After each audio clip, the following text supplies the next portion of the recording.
En las sombrías callejuelas de Düsseldorf, yace una historia que hiela la sangre y perturba los sueños más profundos.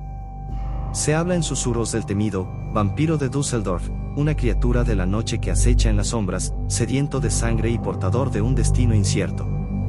Pero esta no es una historia común de terror. No, queridos espectadores, este relato teje susurros de inquietud y misterio en cada esquina, arrastrándote hacia un abismo de desconcierto y temor.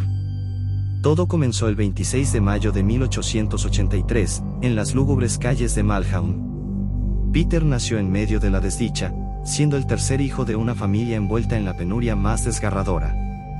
En aquella morada, donde la miseria se apoderaba de cada rincón, se gestaba una tragedia que superaba los límites de lo terrenal.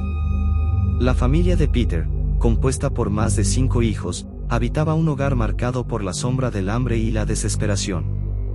Su padre, un alma atormentada por el alcohol y la falta de trabajo, se convertía en un monstruo de violencia desatada, cuyos golpes caían como el látigo de un verdugo sobre la indefensa carne de su madre y hermanas. Peter creció entre los susurros del tormento y la angustia, sus ojos presenciando el horror que se desataba a su alrededor. Cada golpe, cada grito, cada lágrima derramada se convertía en el oscuro telón de fondo de su propia tragedia personal. A la tierna edad de 8 años, Peter escapó del abismo que era su hogar, dejando atrás las sombras que lo atormentaban para sumergirse en un mundo aún más oscuro y despiadado. En la cruda soledad de la calle, Peter vagó como un alma en pena, un espectro entre los vivos, consumido por el hambre y el sufrimiento. Pero fue a la edad de 9 años cuando las tinieblas reclamaron su alma. Se dice que a esa edad, Peter ahogó a 2 inocentes niños en las turbias aguas del río, con los ojos vacíos de remordimiento y el corazón endurecido por el dolor y la crueldad. El acto atroz marcó el comienzo de una espiral descendente hacia la oscuridad más profunda. Personas que tuvieron la desgracia de cruzar su camino lo describen como un ser desalmado, contratado como perrero para quitar la vida a los inocentes animales que poblaban las calles de la ciudad.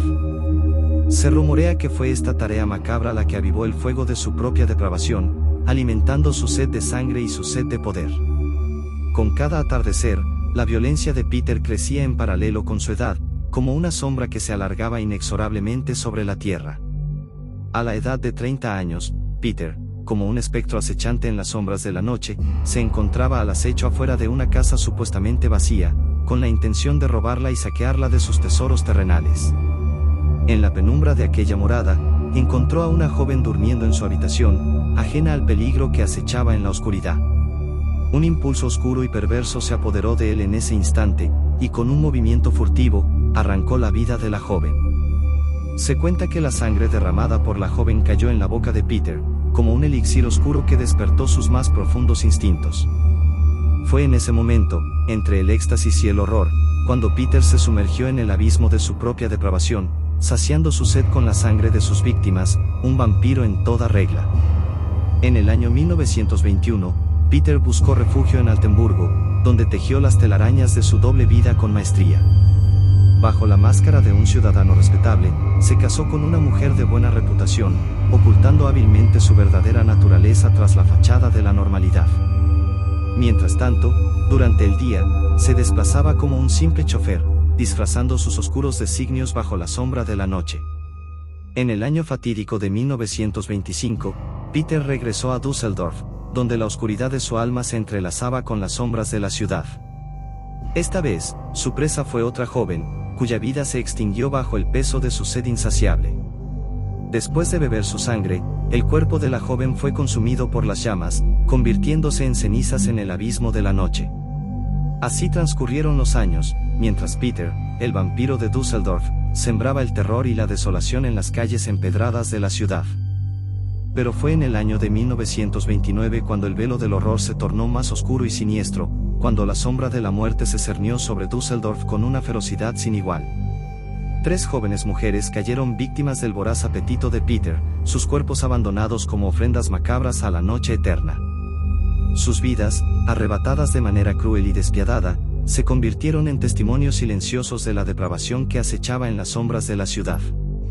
En septiembre, la oscuridad alcanzó su cenit cuando Peter, con un martillo como su herramienta de destrucción, cegó la vida de una mujer en un acto de barbarie indescriptible. El rostro de la muerte se reflejaba en sus ojos, mientras bebía la esencia de su víctima, alimentando su sed con el néctar de la desesperación. Y luego, en un giro retorcido de los acontecimientos, Peter envió la ubicación del cuerpo a un periódico local, como un desafío a las fuerzas del bien y la justicia, como un eco macabro de su propia arrogancia y perversión. En el año fatídico de 1930, una vez más, el vampiro de Düsseldorf emergió de las sombras, sediento de la esencia vital que solo la sangre humana puede ofrecer. En un giro extraño y macabro, una de sus víctimas logró escapar de las garras de la muerte y llevó su terrorífico relato a las autoridades. La policía, alertada por las sombrías hazañas de Peter, lo convirtió en el objetivo de una caza humana que estremeció los cimientos de la ciudad. Consciente de su inminente destino, Peter se encontraba en un precipicio, al borde del abismo de la desesperación. La estabilidad económica y emocional que alguna vez compartió con su esposa se desvanecía como sombras en la noche, dejando un vacío helado en su corazón atormentado. En un acto de amor oscuro y retorcido, Peter imploró a su esposa que lo entregara a las autoridades, un sacrificio impensable en medio del caos y la desesperación. En mayo de aquel mismo año, el vampiro de Düsseldorf fue localizado y arrestado. Después de que su esposa sellara su destino entregándolo a las autoridades, el vampiro de Düsseldorf reveló la magnitud aterradora de sus crímenes. Cerca de 80 víctimas cayeron bajo su sombría influencia, aunque solo 16 de ellas fueron oficialmente denunciadas. En el año fatídico de 1931, comenzó el juicio de Peter. Con al menos 10 casos confirmados en su contra, fue encontrado culpable de los crímenes más atroces y condenado a enfrentar la ira de la guillotina. En julio de 1931, la hoja de la guillotina cayó con un estrépito ensordecedor, separando la cabeza de Peter de su cuerpo mortal. Su ejecución marcó el fin de una era de terror y desesperación, pero el comienzo de una leyenda que perduraría en los anales del horror. Después de la ejecución, la cabeza de Peter fue sometida a una macabra disecación y momificación.